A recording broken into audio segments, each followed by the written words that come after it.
요것만 풀고 끝낼게요. 이렇게.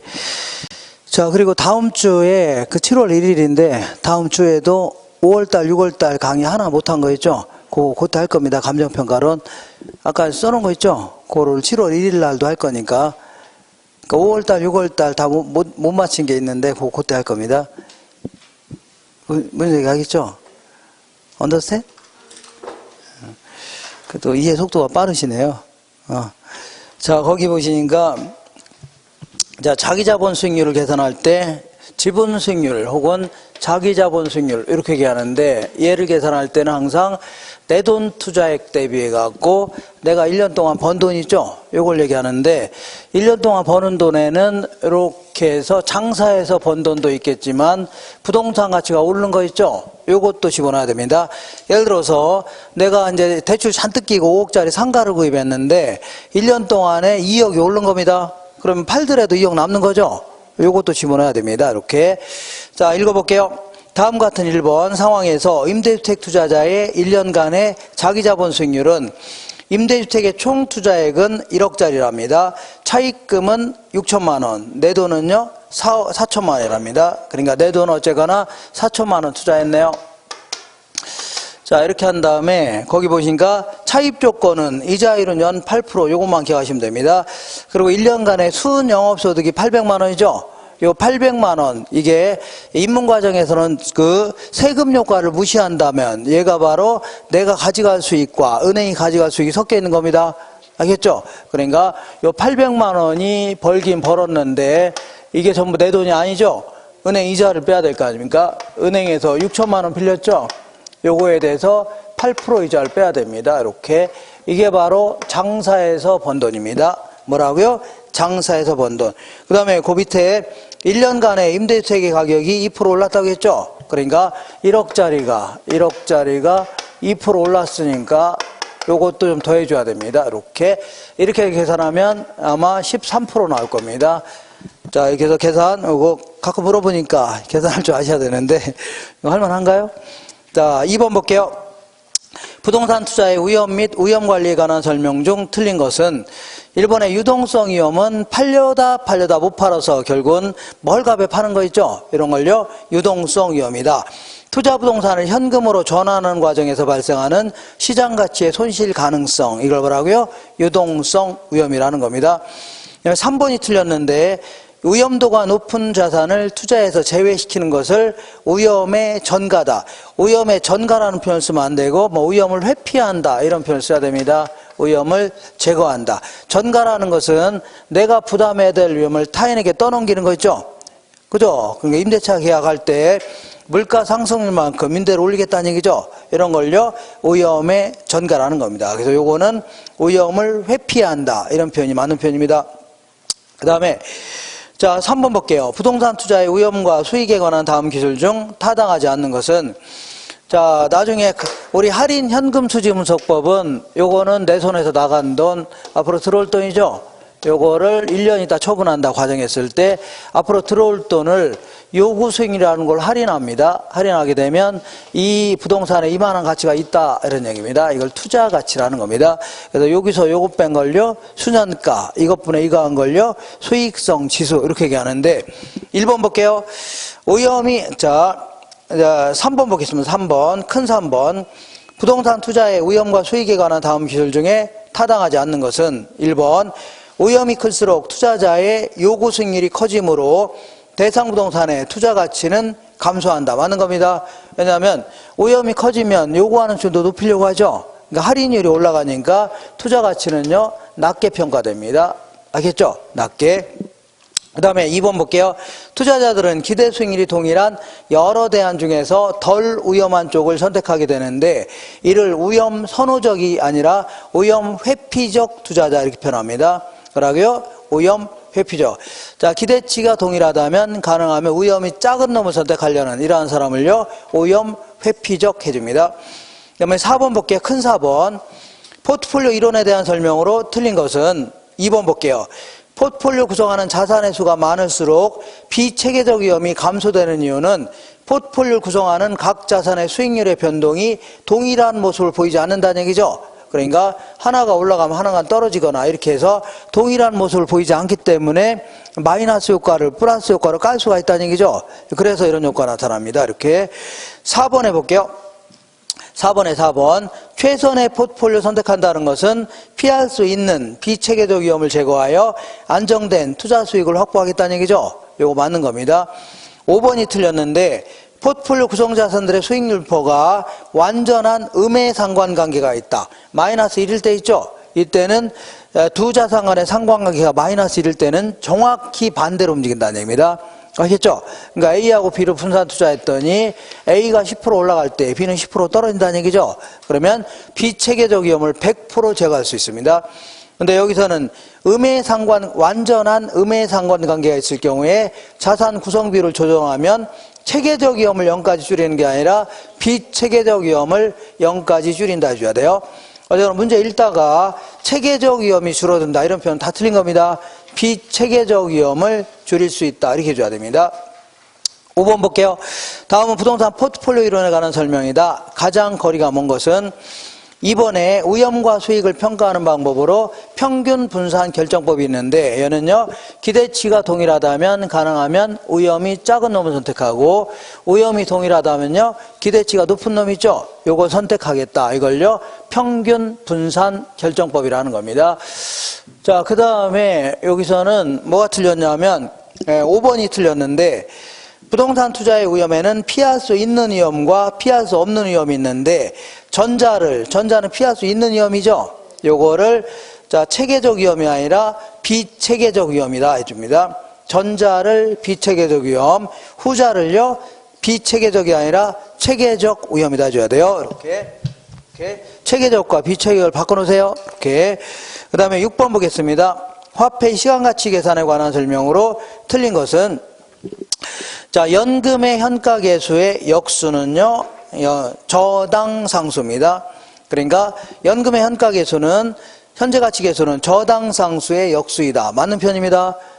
아시겠죠? 저당 상수는요 연금의 현재가치계수의 역수이고 그러니까 맞는 편이에요. 1번 아시겠죠? 그러니까 연금의 현재가치계수는 뭐의 역수라고요? 저당 상수의 역수이다 해줘야 돼요.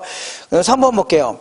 어떤 퇴직자가 매월 연금으로 자 그러니까 여기서 이제 조심할 게 있는데 어떤 퇴직자가 퇴직금을 연금으로 받자마자 자 은행에다 적립했다고 가정하는 겁니다. 적립하게 되면 적금 찾을 돈이 얼마냐 이런 경우 있죠. 이럴 경우에는 불이백 있죠. 불이백에다가 뭘 곱하면 돼요? 연금에 내각계수 곱하면 돼요. 연금에 뭐라고요? 내각계수. 자 읽어볼게요. 자, 조심하세요. 어떤 퇴직자가 매월 받는 연금으로 일정 기간 적립한 후에 받자마자 적립했다고 생각하시면 돼요. 적립한 후에 달성되는 금액을 산정할 경우에는 연금의 현재가치계수가 아니라 연금의 미래가치계수를 사용합니다. 뭐라고요? 미래가치계수를 사용하는 겁니다. 이렇게. 자, 요거를 시간이 좀 걸리기 때문에 그거 조심하세요. 그러니까 퇴직금이 지금 시점에 얼마를 받을 수 있냐 그게 아니라 퇴직금을 받자마자 적금에 불입했다고 가정하면 됩니다. 그럼 적금 찾을 돈이 얼마냐 그거 물어보는 겁니다. 자, 7번 볼게요. 다음은 연복리표의 활용에 대한 설명이다. 매년 100만 원을 20년간 받을 수 있는 퇴직연금을 현재 일시에 받는다면 얼마인가.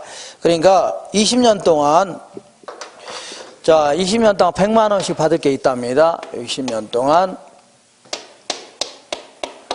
자, 100만 원씩 받을 게 있습니다. 100만 원. 그러면 지금 시점에 한꺼번에 받는다면 얼마인가? 그런 얘기죠. 맞죠? 그러면 100만 원 곱하기 뭘 곱하면 돼요? 연금의 현가계수 곱하면 됩니다. 뭘 곱하라고요? 연금의 현가계수 20년짜리를 곱하면 돼요.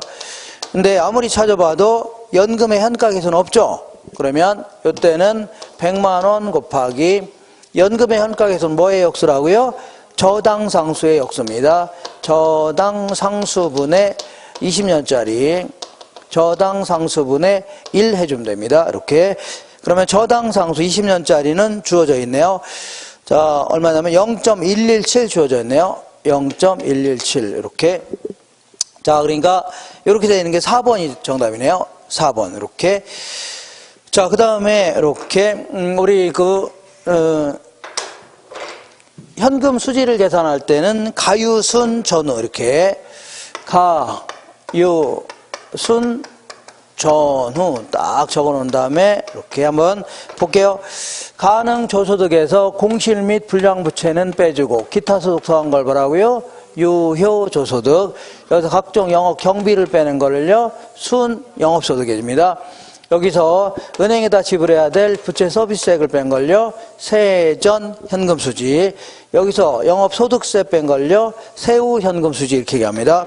그래서 특히 주의할 것은 영업 경비 중에 소득세는 여기서 빼내는 겁니다. 뭐라고요? 소득세. 근데 재산세 같은 보유세 같은 거 있죠? 여기 재산세 같은 거는 영업 경비로 처리합니다. 그리고 감가상각비라고 간혹가다 나오는 게 있는데 요거는 현금이 나간 게 아닙니다. 요거는 기업 회계에서 매기 경영 성과를 보고하려고 감가상각비 형태로 비용으로 처리하는 거지 이 영업 경비에 포함시키면 돼야 한대요? 안 된다. 기억하세요? 영업 경비에 포함시키면 안 됩니다. 자, 그러면 8번 볼게요. 다음 자료를 이용하여 임대부동산의 순영업소득을 구하면 얼마인가? 여기까지만 구하는 겁니다. 여기까지. 요것만 구하는 거니까. 일단은, 자, 평당 연간 임대료가 200만 원이고, 임대 단위수는 100평이라 합니다. 그럼 100평 곱하기 200만 원 하면 2억이 되겠네요. 그러니까, 가능조소득은 2억입니다. 일단 2억. 자, 여기서 이제 거기 보니까 공실 및 불량부채가 가능조소득의 5% 하겠죠? 그러니까 5% 하면 자 1,000만 원 됩니다. 얼마라고요? 1,000만 원. 자, 그러니까 이놈의 1,000만 원. 이놈의 5% 하면 1,000만 원이에요. 이놈의 5% 하면. 그러면 계산하면 자 1억 9천만 원 되겠네요. 1억 9천만 원인데 여기서 영업경비를 빼내야 되는데 일단 속간낼 걸 속간내세요. 예, 영업소득세는 자, 지우세요. 여기서 빼는 거죠. 영업소득 여기서 빼내는 거 지워야 되고 그 다음에 부채 서비스액도 지우세요. 얘는 여기서 빼내는 거죠. 그래, 요거 계산할 때 필요 없는 겁니다. 순영업소 계산할 때 요것도 지우시고 화재보험료 유지관리비 감가상각비 얘는 여기다 포함시키면 안 된다고 했죠. 감가상각비도 지우세요. 그 다음에 재산세 수도전기료 이렇게 해서 나머지만 좀 합치면 됩니다.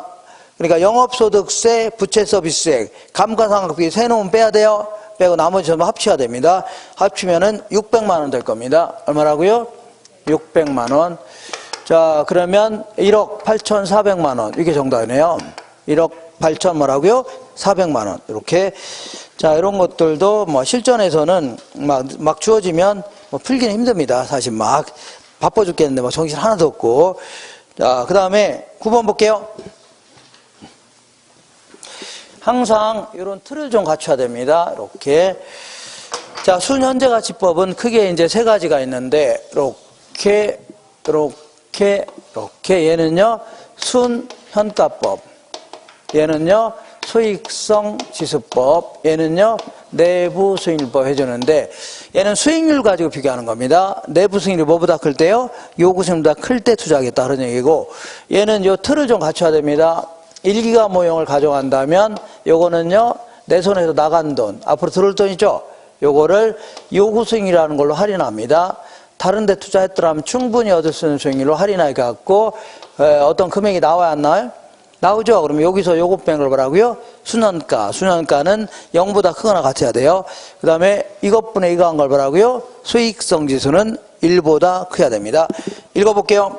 9번 부동산 투자 분석에 대한 설명으로 틀린 것은 2번 해볼게요. 내부 수익률이 요구 수익률보다 작다는 것은 투자 가치가 없다는 얘기입니다. 그렇기 때문에 순현재 가치가 0보다 큰 게 아니라 작다는 뜻입니다. 뭐라고요? 순현가가 0보다 작다는 뜻입니다. 그 다음에 4번 볼게요. 자, 9번의 4번. 순현재 가치는, 순현가는 장래 발생할 현금 유입액의 현가총액에서, 장래 발생할 현금 유입액의 현가총액에서, 그 다음에 현금 유출액의 현가총액. 유출액의 현가총액은 제로 시점에 나간 거니까 투자액을 얘기하는 겁니다. 유출액의 현가총액을 차감한 금액이다. 이거 맞는 겁니다. 그리고 요거 항상 요게 이제 계산 문제로 이제 나오는데 거의 1기간 모형을 물어봅니다. 몇 기간이라고요? 9%의 문제에는 1기간 모양을 물어봅니다. 1년 있다 처분한다고 가정하는 겁니다. 자, 10번 볼게요. 다음 표와 같은 투자 사업들이 있는데 이 사업들은 모두 사업기간이 1년이며 금년에는 현금 지출만 발생하고 내년에는요 현금 유입만 발생한답니다. 할인율은 5%랍니다. 요구 수익률이 5%라는 얘기입니다. 이렇게 할인율이 몇 프로라고요? 5%다. 이렇게. 자, 그러면 그 다음 중 틀린 것은 하나만 더 풀어볼게요. A 하나만 풀어볼게요. A 하나만 풀어보자. A 부동산을 보니까 금년에 현금 지출이 300만 원입니다. 금년에 현금 지출이 300만 원 나갔고 1년 후에 이제 630만 원 들어오네요. 630만 원. 자, 문제에서는 요거를 630만 원 곱하기 일시불의 현가액에 곱하면 돼요. 그래, 곱하면 돼요. 5% 빼는 겁니다. 근데 요거는 무조건 이런 문제가 나오면 거의 이렇게 물어봅니다. 거의 이렇게 물어보니까 무조건 이렇게 하는데요. 630만 원 나누기 10% 하면 1.1로 나누면 돼요. 20% 하면 뭐라고요? 1.1로 나누면 돼요. 원래 이게 어떻게 되냐면 이렇게 되는 겁니다. 630만 원 곱하기 일시불의 현가계수는 1 플러스 R의 N제곱분의 1이죠. 1기간 모형이니까 1 하나만 하죠. 만약에 5%다 그러면 여기다가 0.05를 더하면 돼요. 10% 하면요 0.1을 더하면 돼요. 그죠? 그러니까 자, 만약에 이게 10%다 그럴 경우는 나누기 얼마라고요? 1.1 해주면 되고 20% 하면 뭐라고요? 나누기 1.2. 그러면 5% 하면 뭐로 곱하면 돼요? 뭐로 나누면 돼요? 나누기 1.05 해주면 됩니다. 알레? 자, 나누기 얼마라고요? 1.05. 몇 번 했는데 이거 나누기 1.05 해주면 돼요. 그러면 이거 얼마 나와요? 600만 원 나옵니다. 얼마 나온다고요? 600만 원. 자, 그럼 다 됐네요. 자, A 부동산은 자, NPV를 수년가로 하는 겁니다. 그 다음 PI를요 수익성 지수다. 그러면 A는 수년가는 여기서 요거 뺀 거죠? 300만 원 됩니다. 수년가는 얼마라고요? 300만 원. 그 다음 PI는요 이것분의 이거라고 했죠? 2가 됩니다. 이렇게 해서 계산한 걸 다 답을 할게요. 이렇게. 자, 다 답은 됩니다. 답만 적어볼게요. 요거는 200, 300, 150입니다. 200, 300, 150만 원 이렇게. 그 다음 수익성 지수는요 3, 4, 2.5입니다. 3, 4, 2.5 이렇게 됩니다. 이렇게.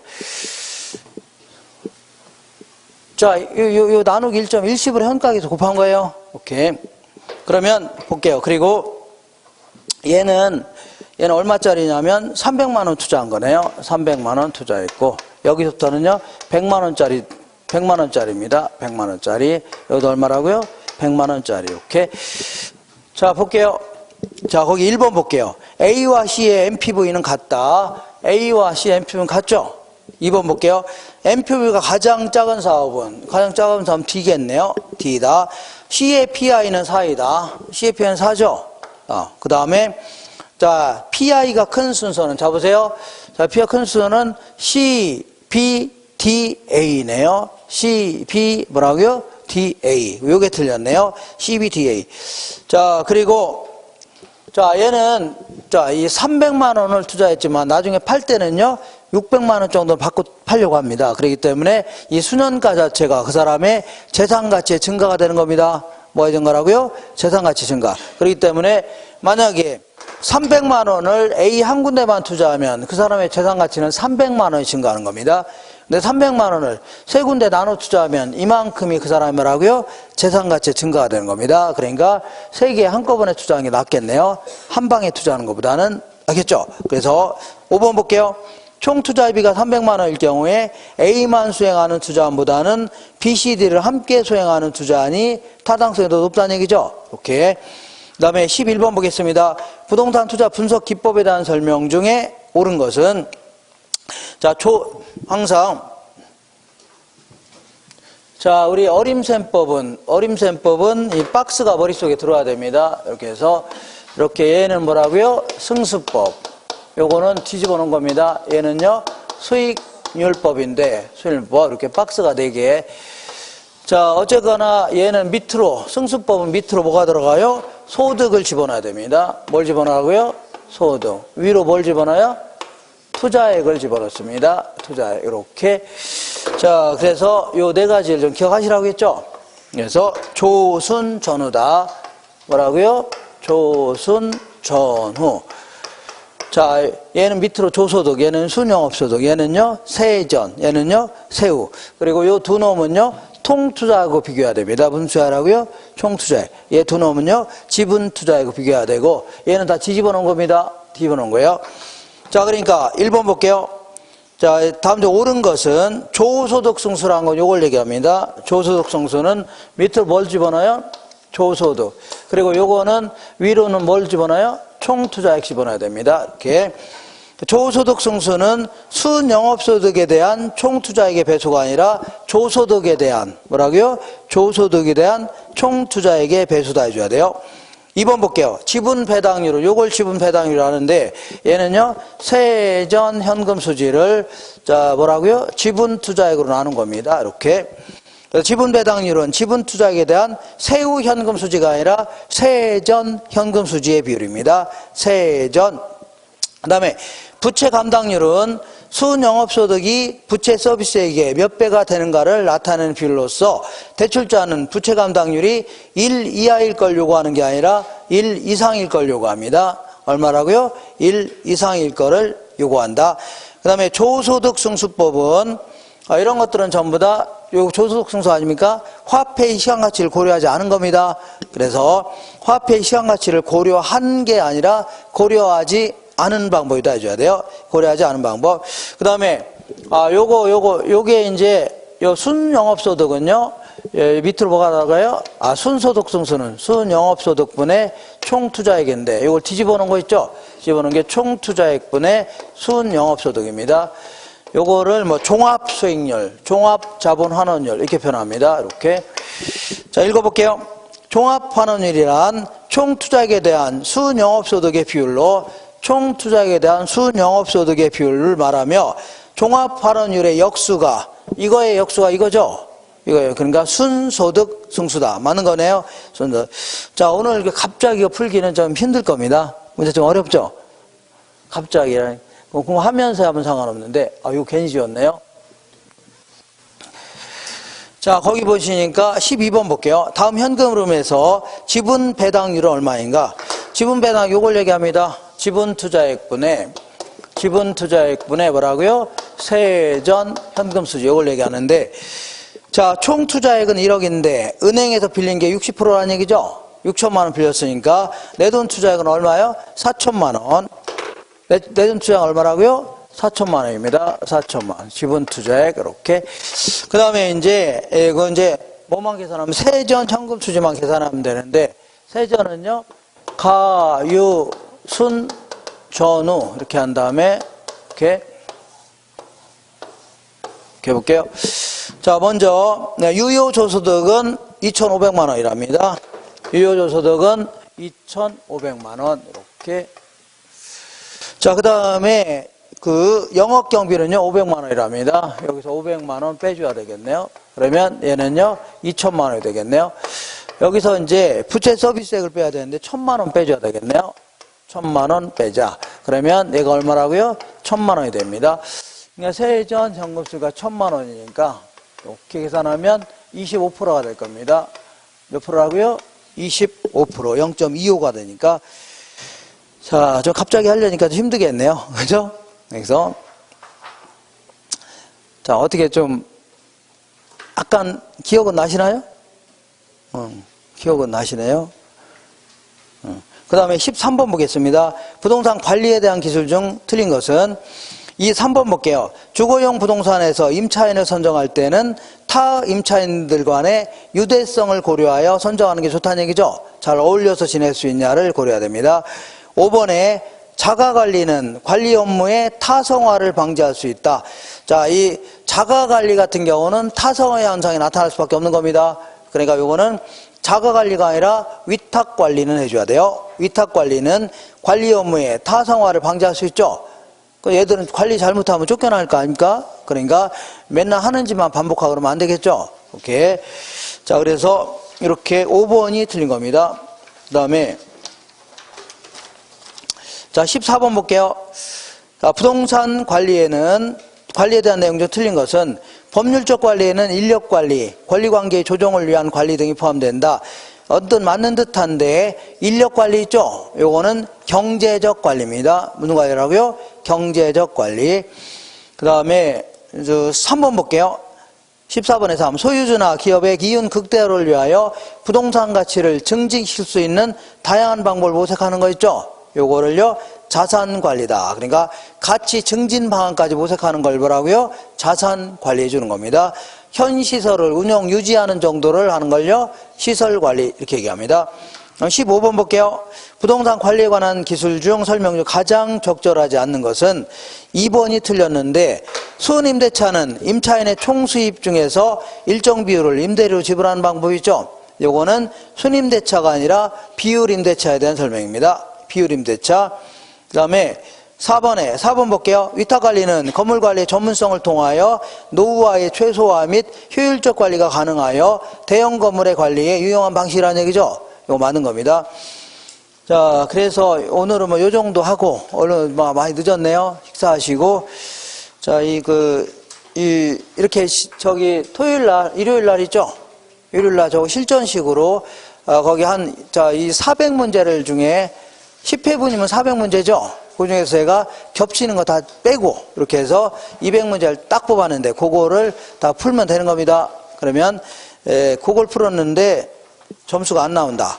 그러면, 무슨 연구 대상이라고요? 연구 대상이라는 얘기죠. 이렇게 해서, 한번 시간 내시면 꼭 들리세요. 예? 네. 그럼 다음 주에 뵙도록 하겠습니다. 오늘 고생하셨습니다.